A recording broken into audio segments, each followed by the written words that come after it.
Buenas tardes o buenos días o buenas noches en el momento que ustedes estén escuchando este estudio.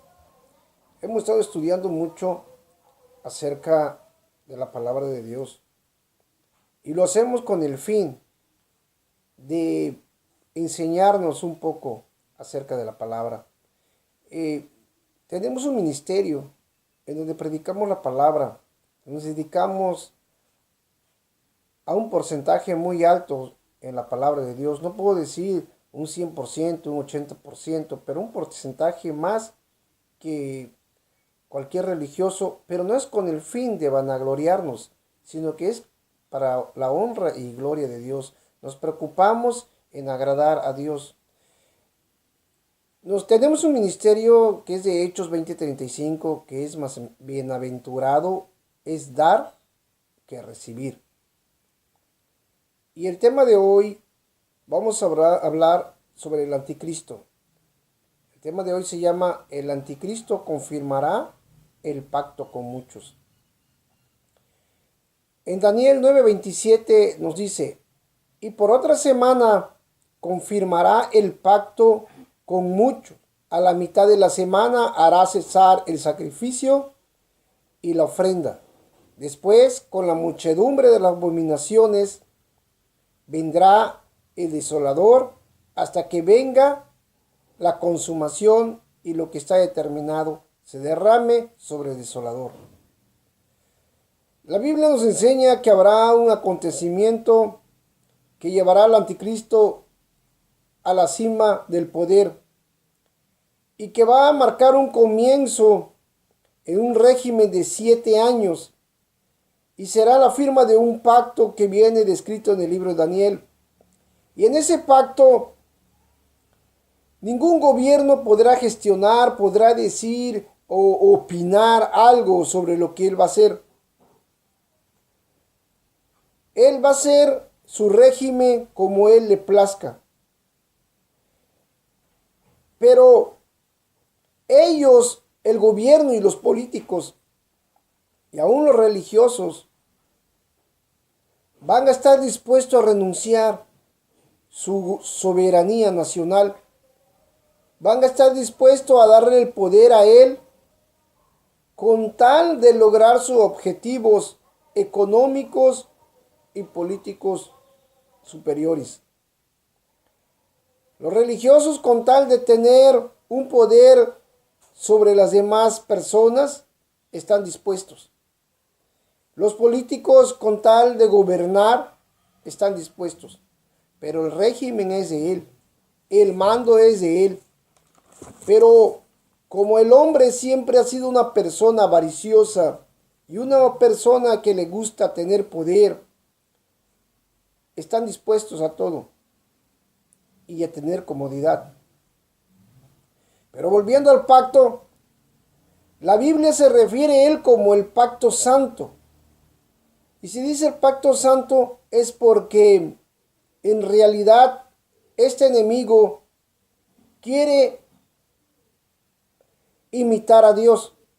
Porque se acuerdan ustedes, Dios hizo muchos pactos con el hombre, con Israel. Pero al referirse al pacto santo, es cuando Daniel dijo en Daniel 11:30, y a mí me ha sido revelado este misterio, no porque en mí haya más sabiduría que en todos los vivientes, sino para que se dé a conocer al rey la interpretación y para que entiendas los pensamientos de tu corazón. Y se refiere al pacto santo, dadas las cosas o a todo lo que ha sucedido o lo que implica en la religión. Al menos en algún aspecto estará relacionado con la reconstrucción por parte de los judíos de su templo nacional en Jerusalén. El único templo. No hay otro templo más que ese.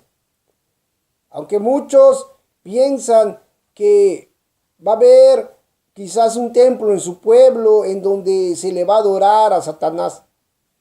No, en el templo en el que él va a llegar, es en ese templo que se va a volver a reconstruir. Lo demás son sinagogas, en donde vamos a ser traicionados los hijos de Dios y seremos llevados a esas sinagogas, ¿sí? En donde muchos creerán que es a ese Dios al que tenemos que adorar y por lo mismo seremos muertos y seremos traicionados por muchos hermanos, ¿verdad? Bueno, por eso la reanudación de los sacrificios de animales, o sea, volver a matar a los animales como sacrificio en su altar, se va a hacer. Esa es una práctica que ya existía por mucho tiempo, hasta que llegaron los romanos y destruyeron el templo. El templo estaba situada en la cima del monte Moria, que hoy se conoce como Monte del Templo, o para los musulmanes, el Noble Santuario. Así se llama ahora para los musulmanes, el Noble Santuario. El centro de la antigua Jerusalén. El primer templo se construyó allí bajo la dirección del rey Salomón, el primero y el único.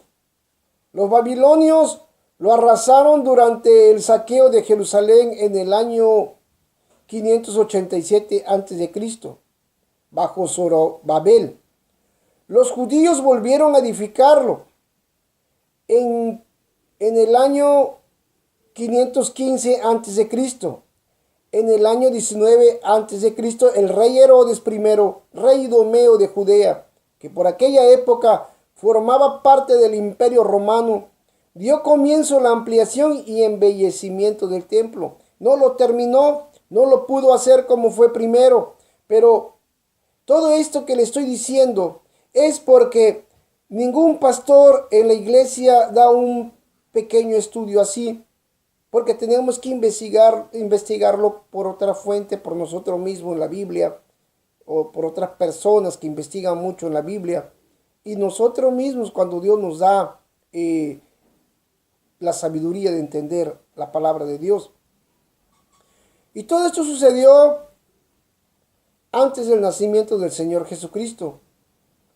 La obra no se terminó del todo hasta en el 64 después de Cristo. Para facilitar la construcción del templo se niveló la cima del monte Moria. Se niveló quiere decir que se volvió a nivelar el cimiento para construirlo como era, porque anteriormente ese lugar había sido un desastre. Cuando destruyeron el templo, lo destruyeron hasta sus cimientos. Y volvieron a construir de ella un muro de contención y rellenando con piedra y tierra todo el hueco que quedó. Entonces, parte de ese muro permanece hasta ahora. Y hoy se le conoce como el Muro de los Lamentos. Y todo eso que estoy diciendo que se niveló porque cuando destruyeron hasta los cimientos, en el año 70 después de Cristo, los romanos saquearon Jerusalén y destruyeron el templo. Y no dejaron piedra sobre piedra, cumpliendo así la profecía del Señor Jesucristo, en donde les dijo, ¿veis todo esto? Refiriéndose a los edificios del templo, refiriéndose a la hermosura de que no quedaría piedra sobre piedra. Este es una parte del estudio, porque nosotros tenemos que hablar con mucho tacto, con mucho entendimiento espiritual sobre la palabra de Dios, y no hablarlo con el día de mañana que me arrepentí, es que no era así. Tenemos que hablarlo con un entendimiento en donde la persona que nos quiera decir todo lo contrario tenga cuidado de decir algo contrario, porque nos estamos basando completamente en la Biblia. Si le estoy hablando de Daniel, viene Daniel en la Biblia. Entonces, no va a venir una persona que diga, es que mi pastor dice, es que el predicador, aquí no importa lo que diga nadie, ni aún lo que diga yo, si no viene en la Biblia. Todo lo que estamos diciendo es bíblico. Y tenemos también un poco de estudio y conocimiento por medio de otros libros que se han indagado mucho sobre la Biblia para ver en qué año, qué sucedió y qué está pasando en el presente. Por eso es que nosotros estamos viendo el presente, porque van a pensar muchos, eso no está escrito en la Biblia. Está escrito,